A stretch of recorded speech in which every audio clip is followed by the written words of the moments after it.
Welcome to the Dear Mind Listen podcast. So last time we were talking about getting quieter inside, finding that inner awareness, and really figuring out our true priorities, beyond all the noise. Yeah, kind of laying the groundwork. Exactly. It felt like finding the key ingredients. And that really leads us straight into today's deep dive, which tackles, I think, a really central struggle for so many of us, finding real balance. We're calling it the dual path. Right. And the big question, the paradox maybe, is how we can have more comfort, more stuff than ever before, but still feel, as Swami Chinmayananda pointed out, just so much stress and not much lasting happiness. Doesn't quite add up, does it? It really doesn't on the surface. Yeah. Swami Chinmayananda observed that life basically boils down to a series of experiences, joy or sorrow. And these come purely from how we contact the world of objects. Okay, so our interaction with everything around us. Pretty much. And for centuries, the big human project, you could say, led by material scientists and thinkers, was all about improving those objects. Making things better. Better tech, better medicine, better living conditions. Exactly. The driving belief was, if we fix the external situation, happiness will automatically follow. And look, they achieved incredible things. We have comforts now that were unimaginable. We really do, no question. But, and this is the crucial point Swami Chinmayananda makes, all that external comfort, that material prosperity, by itself, it just can't deliver happiness. Not if the inner person, our inner personality, isn't healthy and developed. So it's like having a fancy phone with a cracked screen. The signal's great, but what you see is distorted. That's a great way to think about it. If the inner instrument is weak or unhealthy, even a perfect world won't feel right. It can't land properly. Okay, that makes a lot of sense. But developing that inner personality, that often brings up words like discipline, self-control, and, well, for a lot of people listening, maybe younger listeners especially, that sounds like restriction, like losing freedom. That's definitely the initial reaction, isn't it? And it's a fair one. But we have to be really clear here. There's a world of difference between, let's say, healthy discipline and just forcing yourself to deny things. Okay. Swami Chinmayananda talks about this distinction. It's the difference between sublimation and suppression. Huge difference. Sublimation versus suppression. Okay, let's break that down. Maybe start with suppression, the less helpful one. We've probably all seen someone, or maybe even done it ourselves, Oh, absolutely. where you just grit your teeth and say, no, I won't enjoy that. Maybe out of guilt, or just sheer willpower, like forcing yourself. Yes, that forceful, unintelligent denial. What happens there, according to Swami Chinmayananda, is you create mental suppressions. You haven't actually dealt with the desire or the impulse. You've just shoved it in a closet. Exactly. And that stuffed away energy, it doesn't disappear. It festers. It can lead to resentment, hypocrisy, maybe even a bigger blow up later. It actually degenerates the inner self over time. Okay, so that's suppression. Forceful, unintelligent denial. Harmful. So what's the alternative? What's sublimation? Sublimation is, well, it's smarter. It comes from understanding the laws that govern our own minds, our own personalities. It's about intelligently rejecting lower values or letting go of false ones. Intelligently. How? Because you've developed an intellectual conviction, you've seen a higher vision, something genuinely better. So you're not fighting the negative urge so much as you're growing towards the positive. You're drawn upwards. Okay, so it's pulled by inspiration, not pushed by fear or guilt. Precisely. It strengthens the inner self. Swami Chinmayananda uses this analogy. It involves purifying cotton.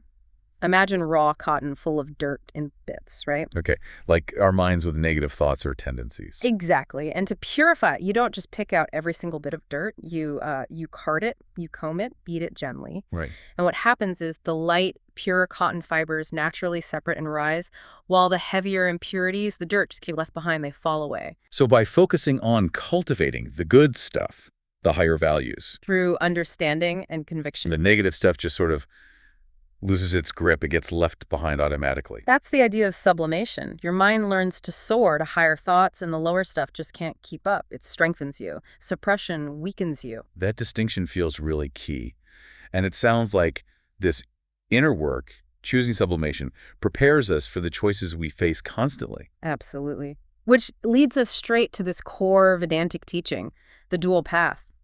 The masters observed that basically every single moment we're standing at a crossroads. Even if we basically know right from wrong. Even then, we face two distinct paths. They called them prayas and shreyas. Prayas and shreyas, okay. Prayas is the path of the pleasant. The easy one, the fun one. The one that pleases you right now. It fascinates, it entices, it's guided entirely by what your senses are demanding in the moment. Give me the chocolate, give me the social media scroll, give me the impulse buy, that feeling. Exactly that. It delivers temporary joy, that immediate flicker.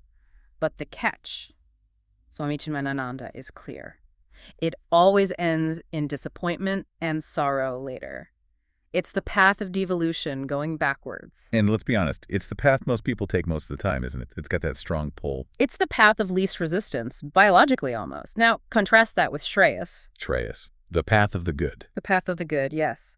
And what strikes me here is it's often described as unpleasant, at least initially. Right. It requires effort. It requires that inner strength we were just talking about, building through sublimation. It does. It's guided not by the immediate senses, but by the subtle intellect, that quieter voice of wisdom. So Shreyas might look like choosing to study instead of party, or saving money instead of spending it, having that difficult but honest conversation. Perfect examples. Things that feel hard now. But the payoff, according to the masters, is permanent happiness, lasting fulfillment. It's the path of evolution moving forward. It's recommended by, well, pretty much all wisdom traditions. Okay, so Prayas.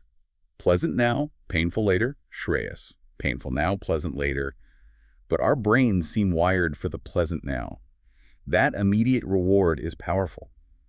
How do we actually choose Shreyas when Prayas is shouting so loud? That's the million-dollar question, isn't it? I think the first step is recognizing the universal motivation underneath it all. Swami Chinmayananda points out that every action, literally everything we do, stems from an irresistible instinct to be happy. Even seemingly self-destructive actions. Even then, there's a perceived, maybe distorted path to relief or pleasure being sought.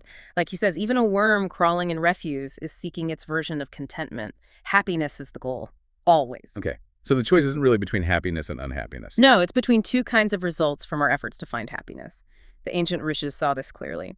Our actions can lead to either, 1, contributing to ephemeral joys, passing gains, fleeting pleasures.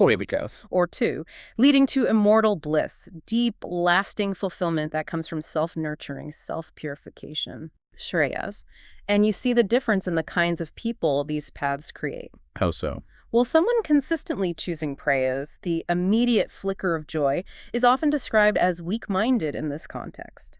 They might gain temporary things, like maybe wealth through corrupt means, as Swami Chinmayananda sometimes illustrated. Yeah, the quick buck, the easy fame. Right. They grab the immediate gratification, the foul and fiendish methods perhaps, but they deny themselves real lasting peace. They haven't built that inner strength. Because they keep taking the shortcut that avoids inner work. Exactly. Whereas the people of inner strength, those who consistently choose Shreyas, they accept the initial unpleasantness.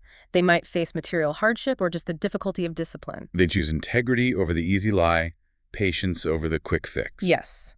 And because they are choosing the path that builds their inner character, they are the ones who emerge as truly mighty personalities, the ones who have genuine peace and who actually inspire society. So it comes back to that inner personality again. Building that is the real key to balance. That's the core message. Lasting peace isn't really found by endlessly trying to fix the external world. You know, the traffic, the politics, the economy, although those things matter. Sure. But fundamental lasting balance comes from strengthening the internal personality through intelligent sublimation, not suppression, and by consistently choosing the path of the good, Shreyas, over the immediate allure of the pleasant, Prayas. It makes the choice feel very present, very moment to moment. It's not just about huge life decisions, is it? Not at all. It's in the tiny choices. Do I react with anger or pause? Do I seek validation online or connect authentically? Do I take the ethical path even if it's harder? Each choice is a vote for Prayas or Shreyas, a vote for the kind of person we're becoming. Beautifully put, yeah. So maybe the thought to leave everyone with is this. Just reflect for a moment on those enduring principles. Swami Chinmayananda talks about maybe honesty, mercy, tolerance, patience, things you truly value deep down. And then just for today, find one small moment, one choice, where you can consciously pick that enduring principle, that Shreyas path, over a quick, easy, pleasant fix, the Prayas path. That's the practice, isn't it? That's where the real work happens, building that inner strength, choice by choice. A powerful way to think about finding balance. See you next time with another insight into an interesting topic.